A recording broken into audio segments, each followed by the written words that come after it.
Hello student, now we will solve one numerical problem based upon CFG into an CNF. Now first we will see the number of steps we follow to reduce a grammar CFG into CNF. These are the steps required to convert a CFG into CNF. It is given in theorem 6.10 in KLP Mishra of page number 215. Now for step 1, what the step 1 says? Step 1 says elimination of null production and unit production. What are null productions? S tends to A tends to null. So what we gave? S tends to null, S tends to null. So this type of null production means those who are not those null production which are not helpful in derivations.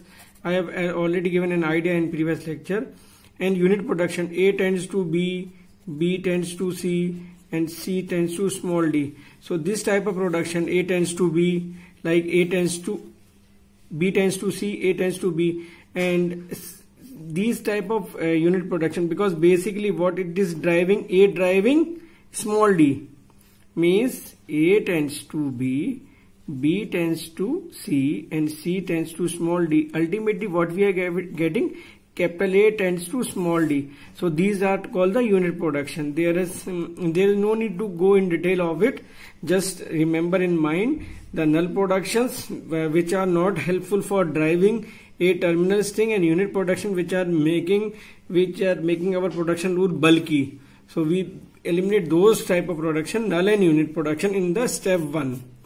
Now come to the step 2. Step 2, elimination of terminals. We have to restrict the terminals in step 2, and third, restricting the number of variable on RHS by restricting the number of variable on RHS.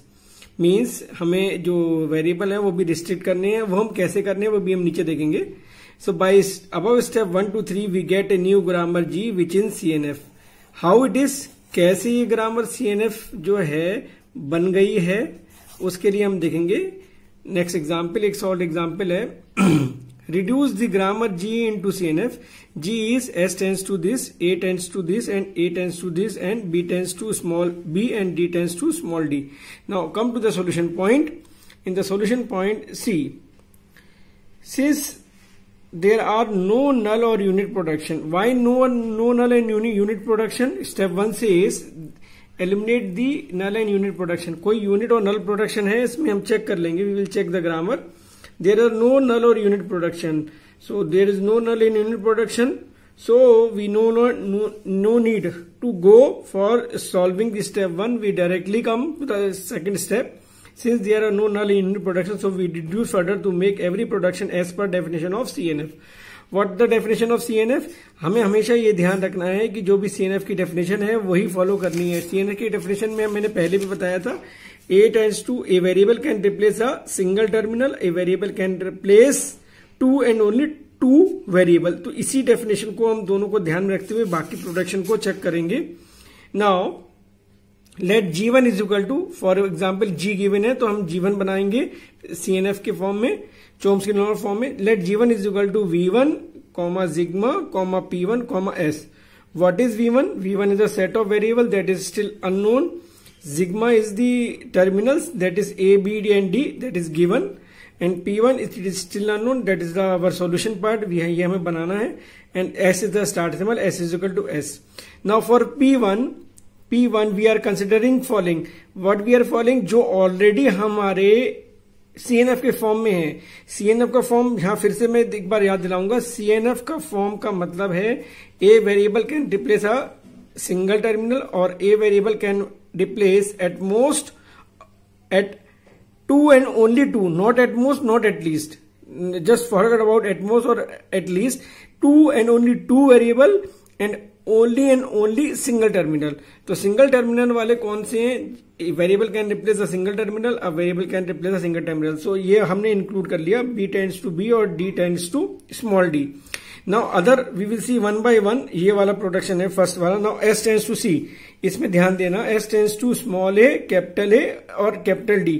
This gives S tends to C A, capital D and CA gives A। ये कैसे करना है? Now हमें हमेशा जो भी हमारा जिसमें की कॉम्बिनेशन ऑफ वेरिएबल और टर्मिनल है, उसमें जो भी कोई हमारा टर्मिनल है उसके लिए हमें एक वेरिएबल एक्स्ट्रा डिफाइन कर लेना है। इसको मैंने CA ले लिया, A की जगह मैंने CA ले लिया। CA की जगह आप कुछ भी ले सकते हो, आप CB ले सकते हो, C1 ले सकते हो, कोई भी एक अल्फाबेट कैपिटल लेटर ले सकते हो। उस कैपिटल लेटर के एवज में आपको एक प्रोडक्शन डिफाइन करना पड़ेगा जो कि ऑलरेडी उस प्रॉपर्टी को फॉलो करता है, small a to capital A to small a। A variable can replace a single terminal. So आपको ये ध्यान देना है, S टेंड्स टू, ये जो कोई भी कॉम्बिनेशन है जिसमें कि कोई एक टर्मिनल आ रहा है, उस टर्मिनल को एक वेरिएबल से रिप्लेस कर लो, उस वेरिएबल के लिए एक रूल ऐड कर दो, सिंपली।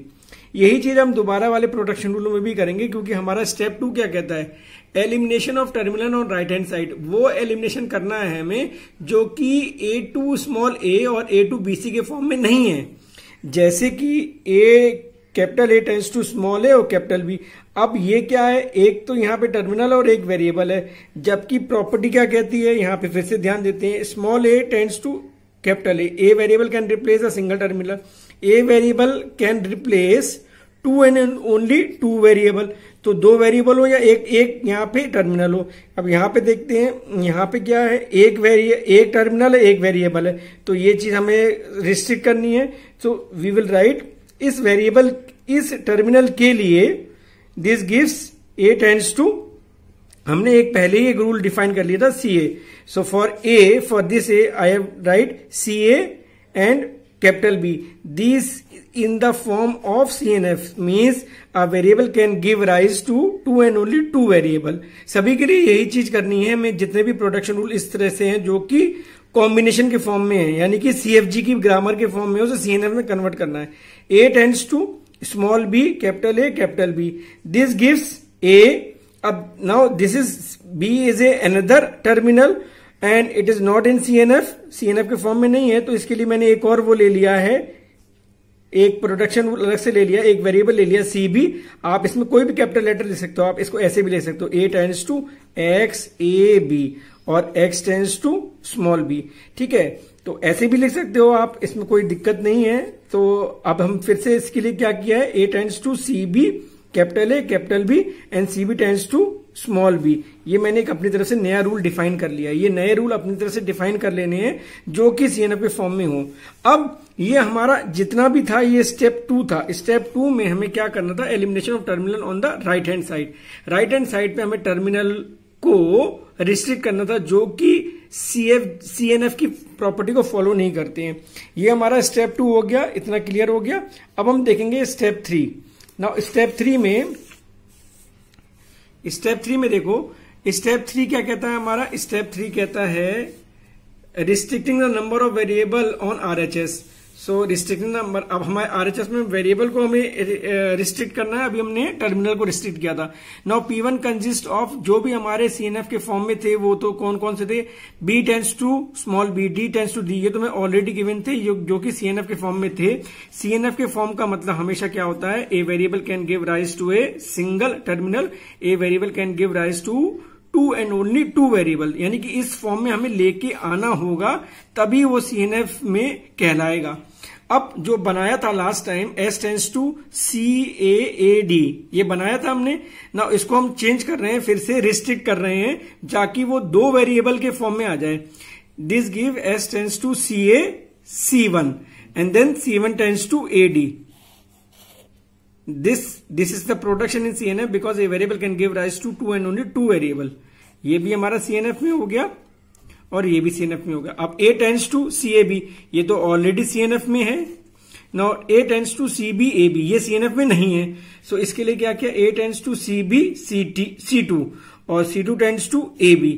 तो इस तरह से हम रिस्ट्रिक्ट कर रहे हैं, करके इसको उसकी CNF की प्रॉपर्टी में कन्वर्ट कर दे रहे हैं। सो फाइनली हमारे पास जितने भी प्रोडक्शन आ गए उसको 1 by 1 लिखते चलेंगे। B tends to small b, D tends to small d, S tends to CA C1। ये कहां से आया? ये ऊपर जो भी हमने बनाया था इससे।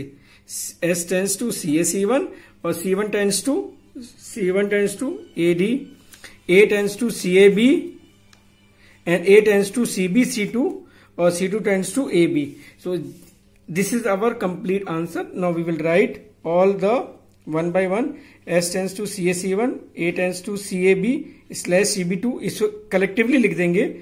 Now this complete because we write collectively. So P1 consists of all the production which are of the form A to small a or A to capital B capital C, means A to BC, A to BC, A to BC, A to BC, A to BC. A tends to small a, means variable can give rise to single terminal. A variable can give rise to single terminal. CA to a variable can give rise to a single terminal. So always remember the property of CNF while solving the question of this type. We will see another numerical example very shortly. Okay.